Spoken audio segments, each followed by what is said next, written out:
Hello and welcome to the World News. For today's top stories, I'm Randolf Jamias.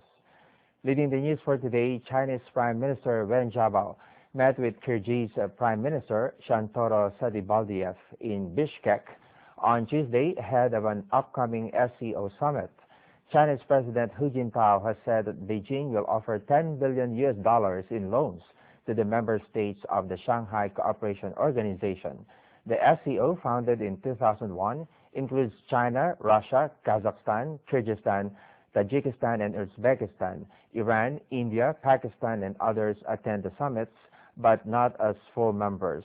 Wen is set to travel to Russia after his time in Kyrgyzstan on Wednesday.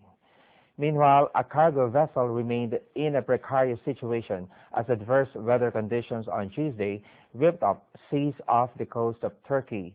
The cargo ship with 14 crew members on board experienced mechanical failure and was also at risk of sinking.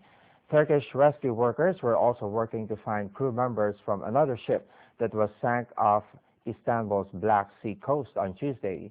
Coastal authorities said 9 people were still missing. Stormy weather conditions frequently forced the strait's closure in winter, but GAC said the Bosphorus remained open on Tuesday. Now in China, a special wish list has gone viral on the country's websites in recent days in response to a query about what one should do with the last days of their lives. It was posted by a woman nicknamed Go Jamay, or Beautiful Country. She was diagnosed with leukemia, and her dearest wish is to have 1,001 kids. A remote rural area realized that dream. It's the first time they've laid eyes on the sea. Although living just 30 kilometers away, they couldn't afford it until Guo Jiamei helped their dream come true. I wanted them to come to the sea and feel it themselves. Every kid has their dream, but living so close to the sea and never seeing it would be a great pity when they grow up. It's the 295th wish on the list Guo Jiamei has helped realize since September, when her life was turned upside down after being diagnosed with leukemia. For a rural family like us, the treatment is too expensive. I couldn't see any hope. I even thought of ending my life. Donations came in from everywhere, but could not put a dent in the 600,000 yuan in treatment she was facing. Finally, she decided to quit the treatment and posted this petition on her blog. I'm from Lulianshan in Shandong province, she says. I hope in the last days of my life I can help 100 kids realize their dreams. And soon she received wish lists from poor kids, along with donations. Because I myself have asked for help, I wondered if I'd be able to help others in the limited time I have left. And I love kids, especially those in the countryside. Some of them don't even have a school bag and can't afford new clothes. Since then, traveling from school to school has become her daily routine. Collecting wishes and giving surprises. Donations came quickly, and so did the wishes.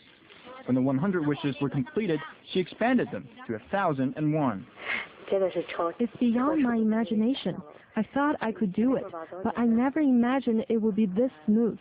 But it wasn't smooth in the beginning. Initially, myself and her mom both disagreed. And always had the fever. But seeing her determination, the family accepted her plan and are now in full support. Whether other people know me or not is not important, but I want to pass on this kind of spirit.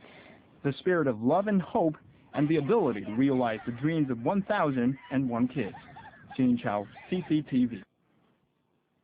In other news, ancient archaeological sites in Guatemala will come to life on December 21st, when Mayans flock there to celebrate the coming of a new era. That date will mark the end of the Maya calendar's 5,200-year cycle. The belief that the Maya calendar foresees the end of the world doesn't come from the Maya people. It actually comes from Judeo-Christian interpretations, according to experts.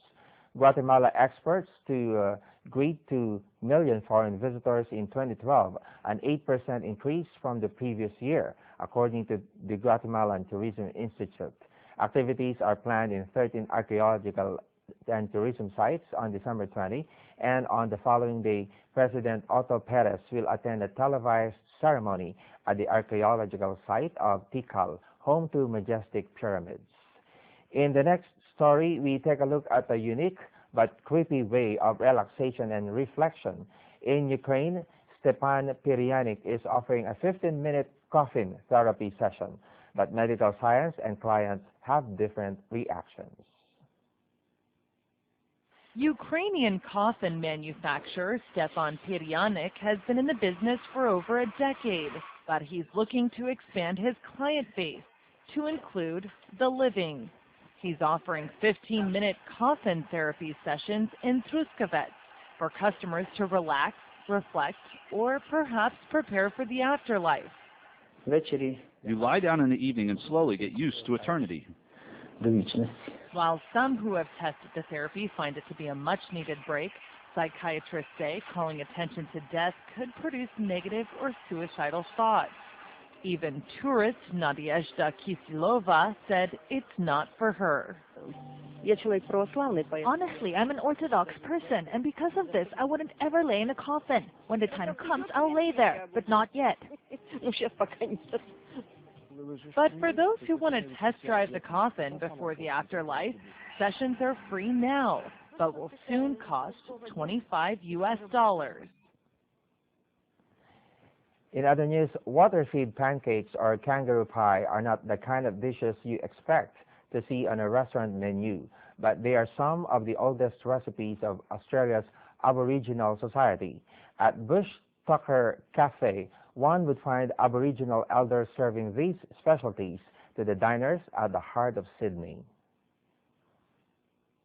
It was once a residence for gardeners. Then it was converted into public toilets. Now a listed sandstone building in Sydney's Victoria Park is home to a Bush Tucker Cafe. Those behind it want to promote Australia's Aboriginal history, giving customers an opportunity to taste some of the oldest recipes known to man. Hospitality teacher and restaurateur Daryl Van Aplu is behind the venture. I'm very passionate about it because it used to be a watering hole for the Aboriginal people that lived in this area, and that was their meeting place and their gathering place because that's where they came for water. The cafe is in the grounds of the University of Sydney. The building housing the cafe had sat idle for a decade before it was recently converted.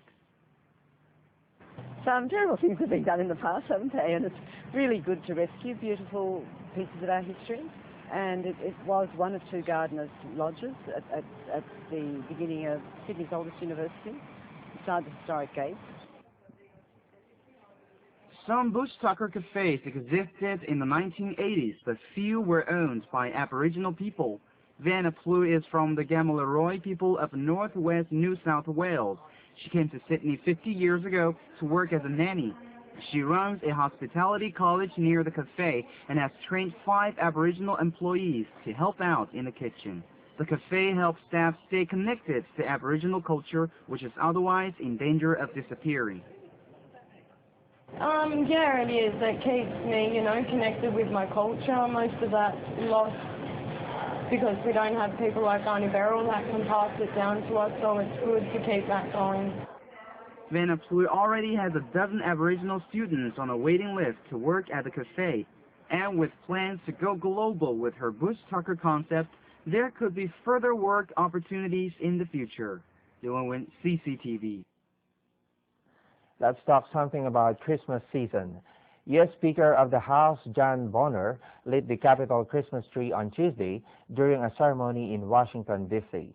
The Republican congressman enlisted the help of 17-year-old Ryan Schuster, an Eagle Scout from Colorado Springs, Colorado, to flip the switch and officially light the tree.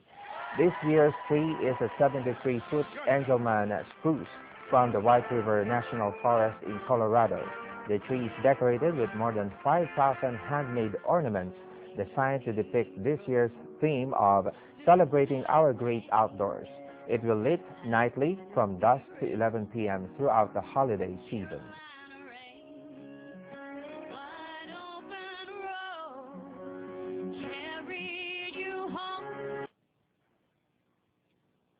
That ends the first half of the stories. Don't go away. We'll be back for more.